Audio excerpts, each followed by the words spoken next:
বাপি good morning. Good morning. হ্যাঁ কি করছো মা? এই যে মাছ টিফিন বক্সে নিচ্ছি। ও লাঞ্চ প্যাক করছো? কি মাছ এটা? ভোলা মাছ। আচ্ছা ভোলা মাছ করেছো, আর কি করেছো? আর ওলকপি বড়ি আলু দিয়ে একটা তরকারি। আহা খুব ভালো, কিন্তু ওলকপি আমি অতটাও ভালোবাসি না যতটা আমি আহা করলাম। মাছ, হ্যাঁ ভোলা মাছের ঝাল, ভাত, গরম ভাত। আহা এই গরম ভাতটা দেখে কিন্তু খেতে ইচ্ছা করছে এইটা সিরিয়াসলি। কালকের তরকারি, তুমি তো খেলে না এতে অফিস থেকে। হ্যাঁ আমি তো খেয়ে এসেছিলাম তোমার ওই চিকেন রোল অফিস থেকে, তাই জন্য আর এসে আমি কিছু খাইনি। আর তোমাকে আগে থেকে বললে হয়তো তুমি করতেও না, তাই না? বাপি ওখানে চা করছো তাই তো বাপি? বাপি কিন্তু চাটা হেভি করে, মায়ের থেকেও বাপির হাতের চা খুব ভালো হয়। ওই জন্যই তো বাপিকে দিয়ে করা।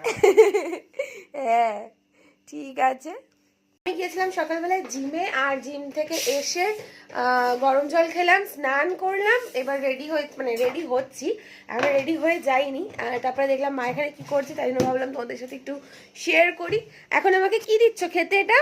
একটু মুড়ি আর এই যে কালকের তরকারিটা দিয়ে মেয়েকে খাইয়ে দেবো। আচ্ছা খাইয়ে দেবে তো? ঠিক আছে খাইয়ে দাও তাহলে। আমি একটুখানি সাজুগুজু করি, দেখতেই পাচ্ছ মুখের অবস্থা পুরো পাগলি পাগলি হয়ে আছি। তো চলো একটু সাজুগুজু করে নিই, আর মা খাইয়ে দিক, তারপরে তোমাদের সাথে কথা হচ্ছে। চলো।